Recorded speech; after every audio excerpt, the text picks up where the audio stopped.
Going to cover about digital security, ethics, and privacy, including threats, issues, and defenses. Okay, first of all, let's try to understand the term digital security risk. A digital security risk is any event or action that could cause a loss of or damage to a computer or mobile device hardware, software, data information, or processing capability. So any illegal act involving the use of a computer or related devices generally is referred to as a computer crime. So a cybercrime is an online or internet-based illegal act. So kita ada 3 term. Digital security risk, apa sahaja perbuatan ataupun situasi yang boleh membawa kepada kerugian ataupun kerosakan pada komputer, perkakasan dari segi software, perisian, data dan juga kebolehan memproses. Okay. So itu dikenali sebagai digital security risk. Risiko keselamatan digital. Dan cybercrime, apa sahaja perbuatan yang menyalahi undang-undang dari segi online ataupun internet. Okay, it is cybercrime. Okay, next. So these are the digital security risks. Okay, software theft, information theft. Okay, mencuri info. Okay. Ataupun illegal copying of software, you copy software secara illegal. Okay, system failure. Okay, katalah kita buat kerja, masa tu ada kilat sambung menyambung, tiba-tiba komputer kita disambar kilat, system failure, itu juga dikenali sebagai digital security risk, risiko keselamatan digital. Dan information access and use. Okay. What else? Stolen computer and internet and network attacks, virus attack. So all these are digital security risks. Okay, unauthorized access and use. Okay, penggunaan secara oleh orang yang tidak sepatutnya access. Satu-satu tu. Okay, itu juga adalah risiko keselamatan digital.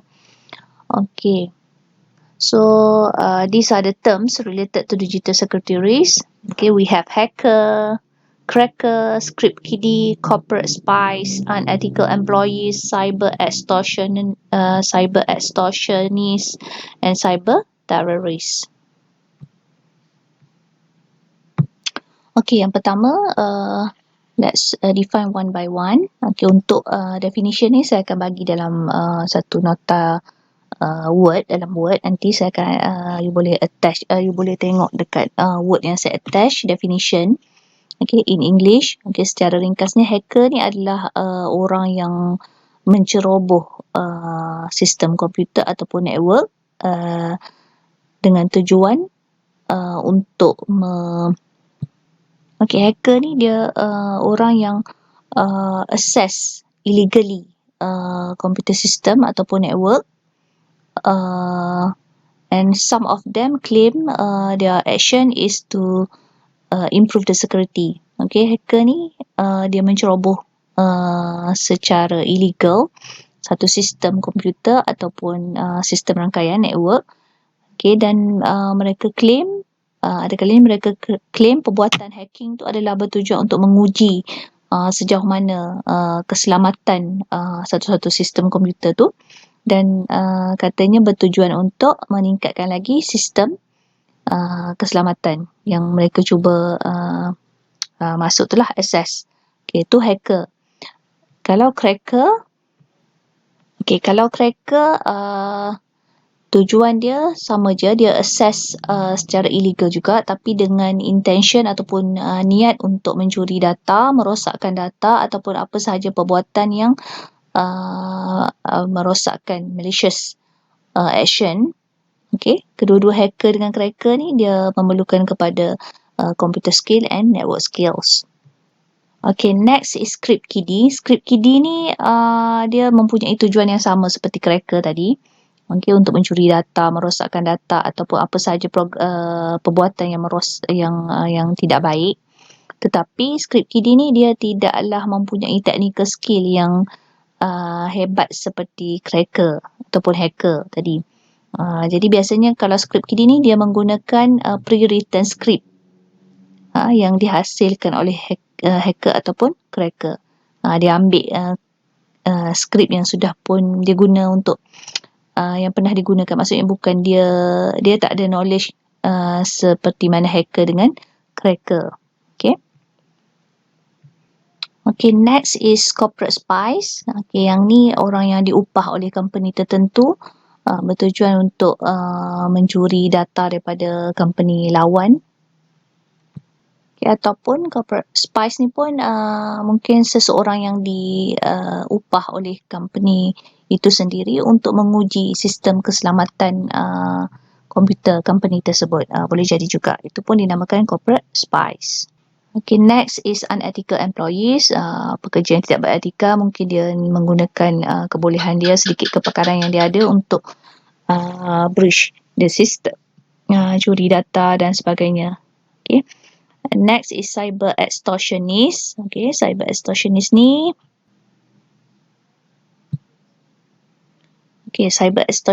dia lebih kepada orang yang membuat ancaman terhadap satu sistem komputer di satu organisasi dan mereka mengugut untuk mendedahkan kelemahan sistem komputer yang ada ataupun maklumat yang ada pada company itu jika tidak diberi bayaran. Yang ni kita panggil cyber extortionist.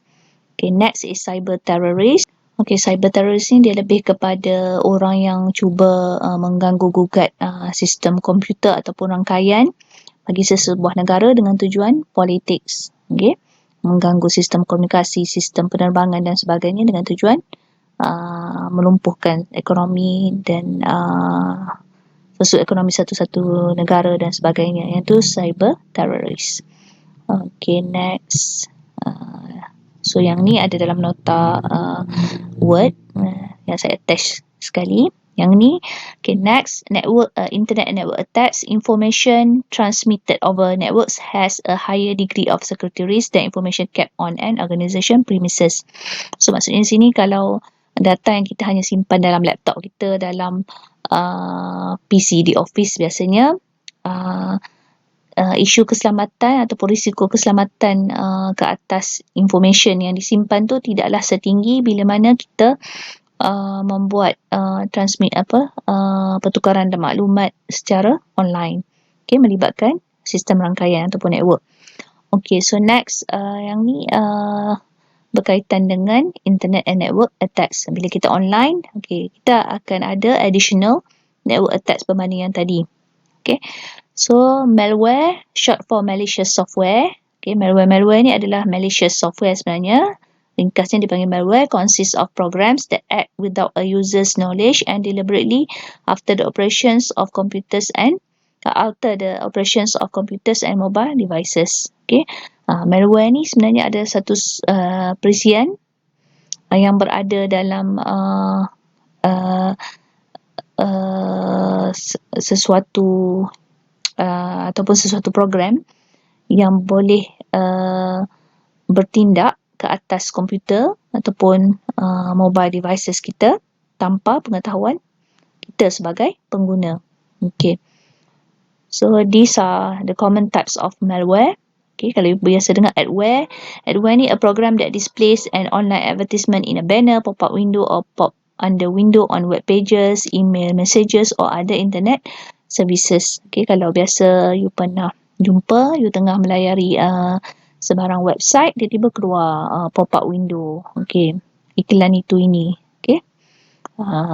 Ransomware, a program that blocks or limit access to a computer, phone or file until the user pays a specific amount of money. Okay, ransomware ni maksudnya dia akan dulu pernah popular. Saya tak ingat beberapa tahun lepas, dia akan shutdown komputer kita. Maksudnya kita tak boleh access, tak boleh buka langsung komputer kita sehinggalah kita buat bayaran. Okay. Sebagaimana yang diminta, barulah dia akan benarkan kita punya kita access balik data-data maklumat kita. Kalau tak, memang tak boleh access. Next is rootkit, a program that hides in a computer or mobile device and allows someone from a remote location to take full control of the computer or device. Yang ni dia mengambil alih device kita, komputer ke mobile device. Okay, walaupun dia tidak menyentuh komputer kita, tapi dia boleh mengawal dari jauh. Yang ni rootkit. Okay, next is spyware, a program placed on a computer or mobile device without the user's knowledge that secretly collects information about the user and then communicates the information it collects to some outside source while the user is online. Yang ni spyware ni satu program yang diinstalkan ataupun diletakkan dalam komputer kita ataupun sebarang peralatan kita tanpa kita tahu dan secara rahsia mengutip maklumat tentang kita. Contoh bila kita access online banking ke, dia boleh curi kita punya password dan sebagainya dan hantar pada orang yang interested dengan maklumat tadi lah. Okay, next is Trojan Horse, a program that hides within or looks like a legitimate program. Unlike a virus or worm, a Trojan Horse does not replicate itself to other computers or devices. Okay. Trojan Horse ni biasanya kadang-kadang dalam game, bila kita download apa-apa program, dia dah includekan dalam program yang kita download tadi. Okay, tanpa kita sedari, dia bersembunyi dalam program tu. Okay. Dan dia boleh mengancam juga keselamatan komputer kita, Trojan Horse. Okay, next is virus, a potentially damaging program that affects or infects a computer or mobile device negatively by altering the way the computer or device works without the user's knowledge or permission. Okay, virus, apa sahaja yang berpotensi merosakkan ataupun menjangkiti komputer ataupun mobile device. Okay, dia mengubah cara komputer kita, device kita berfungsi. Okay, and then worm, a program that copies itself repeatedly, for example in memory or on a network, using up resources and possibly shutting down the computer, device or network. Yang worm ni program yang boleh copy, clone, maksudnya dia boleh replicate diri dia. Okay, daripada satu network ke satu network. Okay, boleh menyebabkan shutting down the computer, device or networks. Okay, itu worm, menjangkiti. Next. Okay, this is the process how a virus can spread via email message. Okay, programmers create a virus program that deletes all files. They hide the virus in word processing document and attach the document to email message. Okay, dia bagi contoh virus yang dihantar melalui word document. Okay, melalui email yang dihantar. Okay, so they send the email message that contain the infected document to thousands of users. Then some users open the attachment and their computers become infected with the virus. Other users do not recognize the name of the sender of the email. These users do not open the email message. Instead, they immediately delete the email message and continue using their computers. Okay, so dia tunjuk sini ada dua situasi. Bila dua user menerima email tadi, seorang akan klik attachment tu dan komputer dia mendapat virus tu. Yang seorang lagi dia tidak klik. Jadi of course result dia berbeza lah. Yang tidak klik ni dia delete terus, jadi komputer dia selamat. Okay, so beza virus dengan worm tadi, worm dia boleh copy diri dia. Kalau virus ni dia biasanya dihantar melalui attachment. Okay, next is a botnet. Botnet is a group of compromised computers or mobile devices connected to a network. A compromised computer or device is known as zombie. Okay, biasanya owner of the compromised computer or device ni tidak tahu pun komputer dia sudah pun diambil alih oleh pihak tertentu. So, maksudnya komputer tu sudah pun diambil alih oleh satu pihak tertentu tanpa diketahui oleh tuan punya komputer tadi ataupun device tadi. Okay, next is denial of service attack, DOS. Disrupt computer access to an internet service. Dia punya extension kita panggil distributed DOS attacks, DDoS attack. Yang ni contohnya kalau satu website tu dikenakan dengan DOS attack ni, kita tak boleh access website tu. Okay. Okay, biasanya denial of service attack ni dia dilakukan dengan menghantar useless traffic. Contohnya dia hantar request pada satu website tu sampailah website tu tak mampu dah untuk cater request. Okay, jadi dia akan jadi unavailable. Okay. Okay, sikit saya nak tambah yang tadi, yang botnet tu. Botnet ni dia apa kesannya bila satu komputer sudah diambil alih oleh pihak tertentu. Okay, katalah bila satu pihak tertentu dah ambil alih komputer tu, dia boleh gunakan komputer tu tanpa pengetahuan owner sebenar untuk menghantar spam email, untuk hantar virus dan sebagainya. Okay, so bot ni adalah satu komputer yang akan membuat satu task secara repetitif, berulang-ulang. Okay, yang ni pun saya akan ada dalam word yang saya attach, explanation untuk botnet denial of service attack. Okay. So apa jadi kalau satu sistem komputer tu dikenakan dengan DOS attack? Okay, katalah satu website dia diserang oleh DOS attack tadi. Okay, pengguna akan tengok website tu sentiasa down. Jadi kalau website tu website untuk jual beli, orang nak beli barang daripada company tu, bila nak access website tak dapat. Jadi reputasi syarikat tu pun akan merudum lah. Okay.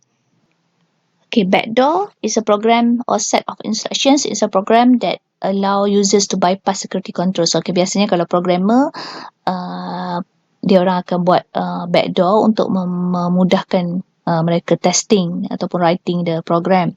Okay, kalau intruders, okay, bila mereka dah berjaya menceroboh satu-satu sistem, mereka akan buat juga backdoor untuk memudahkan mereka menceroboh untuk menceroboh lagi. Okay. Dan kalau technician, kalau dia nak troubleshooting apa semua, dia akan buat backdoor juga untuk memudahkan kerja. Okay, so itulah definition untuk backdoor, program or set of instruction that allow user to bypass security control. Maksudnya tak perlu lagi nak melalui password ke username dan sebagainya. Okay, next is spoofing. Is a technique intruders use to make their network or internet transmission appear legitimate. Lebih kurang macam penyamaran.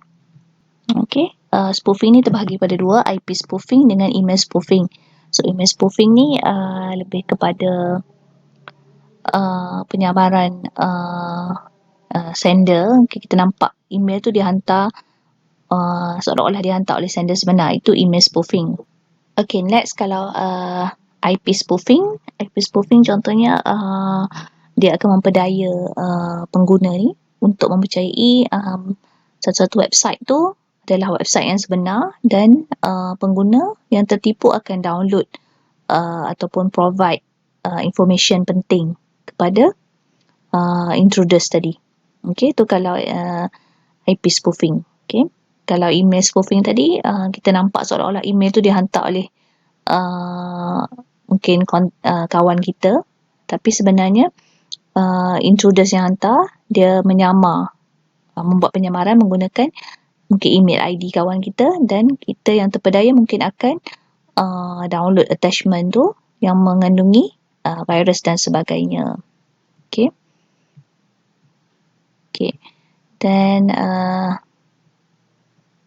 okay. A firewall. Okay, apa itu firewall? Yang ni pun saya pernah sebut, hardware and or software, gabungan hardware ataupun software ataupun kedua-duanya, that protects a network's resources from intrusion. Okay, dia menghalang data yang suspicious ataupun information yang suspicious daripada luar untuk masuk, okay, ke dalam sistem rangkaian suatu company itu.